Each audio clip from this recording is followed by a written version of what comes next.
La psicología. Esa prima más joven que la filosofía, más guapa que la sociología y definitivamente más higiénica que la antropología.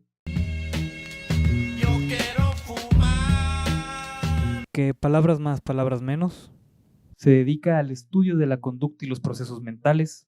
Esa fe profesada en las facultades no siempre fue esa planta de deconstrucción humana operada por personas con pelo de colores, con pañuelos que hacen juego. Un álbum Panini de diversidad sexual que, cual padrino de una junta de narcóticos anónimos, tiene un pasado turbio, obscuro y borroso, ligado al abuso de drogas, violencia medieval, maltrato infantil y animal, misoginia, exorcismos, pero al mismo tiempo tiene un yang, un opuesto, un lado luminoso de la fuerza, el estudio de las virtudes del hombre, el desarrollo de técnicas para medir el potencial de los seres humanos y de técnicas para la coerción de grupos de trabajo para que no sientas muy feo y de hecho disfrutes mientras se te va la vida jalando por un sueldo miserable en turnos de 8 horas. Tal pasado lo dividiremos en dos partes, el estudio precientífico y, como no puede ser de otra forma, el estudio científico.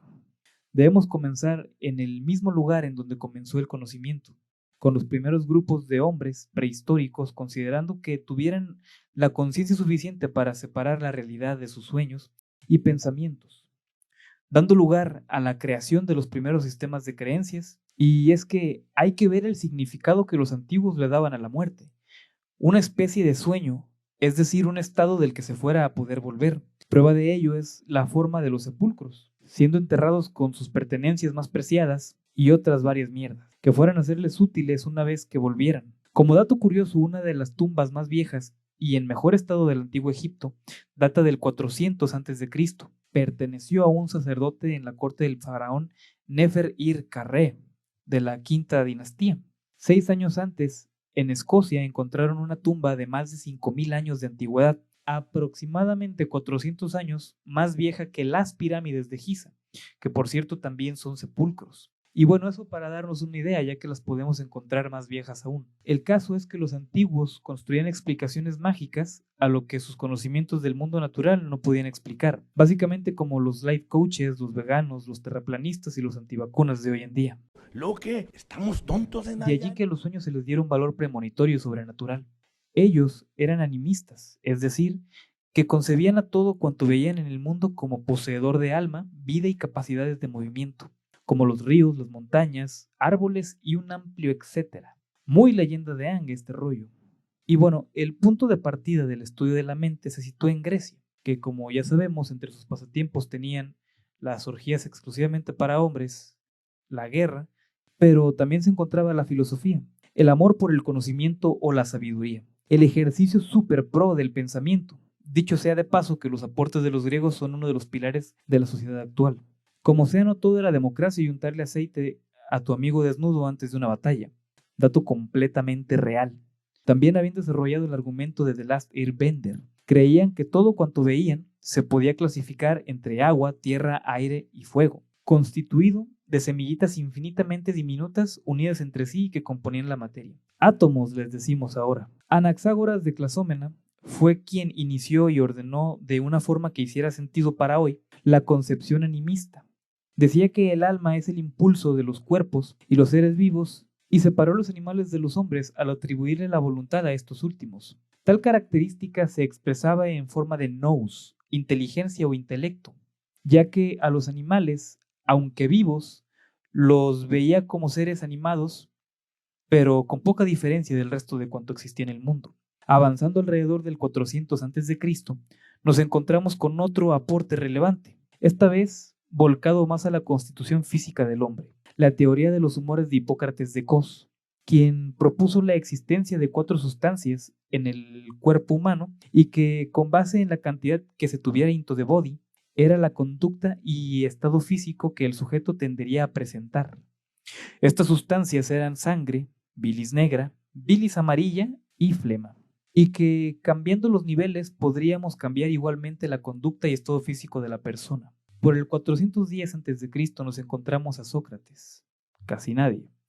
Este camarada es tan importante que los pensadores griegos anteriores a él se los conoce como presocráticos. padre de la mayéutica y estereotipo rector del filósofo, de entonces a la modernidad, ya saben, tipo sabiondo, pobre, desarropado, con la diferencia de que él sí luchó en al menos 4 batallas articulares de la historia de Grecia. Provocó una gran revolución en el pensamiento griego afirmando que las personas ya habían vivido muchas veces y que por ello nuestros conocimientos ya existían en nosotros.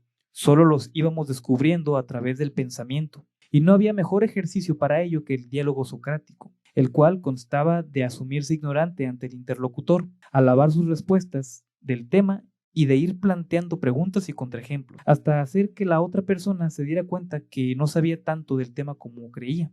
Y a través del diálogo, la persona llegue a una conclusión que sienta que ha surgido de él mismo. Entonces, la psicología le debe a Sócrates el diálogo socrático, la mayéutica, la dialéctica, los estudios del bien y el mal, la mentoría de otros grandes pensadores griegos, entre otras. Como dato curioso, Sócrates fue condenado a muerte por las acusaciones de ateísmo y de corromper a la juventud. Se fue de este mundo al beber una copa de cicuta y cuentan que su última frase fue: Critón, le debemos un gallo a Asclepio. No te olvides de pagárselo. Y bueno, no se refería a que le debieran un gallo a un dealer, ¿no? Se referían a que se le ofrendara un gallo al dios de la medicina Asclepio, pues él creía que el alma era el estado óptimo del ser y que al morir él alcanzaría o recuperaría este estado. Pasamos ahora a Aristócles, o mejor conocido gracias a su maestro que se llevaba y no aguantaba, como Platón, que era un mote que al español de hoy se debería entender como el de espaldas anchas. O sea, básicamente era como si tu amigo el Chochos, el mamado, fuera inteligente, ¿no? Fue discípulo de Sócrates, de familia adinerada, pero después del juicio y ejecución de su maestro, la cosa no cuadró y se tuvo que largar de su ciudad. Llega a Atenas y funda la academia, donde se enseñará y perfeccionará su sistema de pensamiento. Uno de sus aportes más valiosos a la psicología es el objetivo del mito de la caverna. Ya sabes, imagina que has vivido toda tu vida dentro de una caverna, encadenado junto a otras personas. A su vez están encadenados a un muro. Detrás de este hay una hoguera y los captores levantan figuras de barro para que se proyecten sombras con la luz del fuego, y sean esas sombras lo único que tú y tus compañeros cautivos pueden ver. Para ti y tus compañeros, esas imágenes y ese espacio es todo lo que conocen de la realidad, o más bien esa es la realidad, esa es tu realidad. Un día te liberas y sales al exterior. Está mucho más chido que la caverna y decides regresar a contarles a los otros encadenados de lo que se están perdiendo.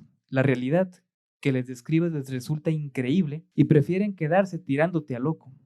Platón desarrolló más la teoría del alma al diferenciarla del elemento físico y perecedero de nuestro inmundo cuerpo, al adjudicarle al alma las 3 funciones principales: la racional, la pasional y la concupiscible. La primera situada en el cerebro, encargada del intelecto; la segunda en el pecho, encargada de las pasiones y los sentimientos; y la tercera en el vientre, encargada de los deseos animales. Entre muchos otros escritos que luego vuelvo con él y hago más videos. Y bueno, antes de hablar de los cristianos, no podemos olvidar a Aristóteles aunque lo intentemos, pues para muchos estudiosos es el primer científico en el sentido actual de la palabra, ya que fundó las bases de las ciencias naturales. Después de regresar a Grecia, funda el Liceo. A la muerte de Alejandro Magno se exilia en una isla, en donde morirá a los 66 años. Sus principales aportes para la psicología fueron sus aportes sobre el alma y la composición de la materia, entre otras. Y era macedonio, no griego. El caso es que propone que el alma y el cuerpo son 2 elementos diferentes de un mismo conjunto, que el alma tiene la forma del cuerpo y que era la que animaba y daba vida a la materia. Según él, existen 3 tipos: las vegetales, que solo se centran en reproducirse y en nutrirse; las de los animales, cuyas características son nutrición, reproducción, percepción, movimiento y deseo; y asimismo las de los humanos, a quienes solo se les agregaba el razonamiento.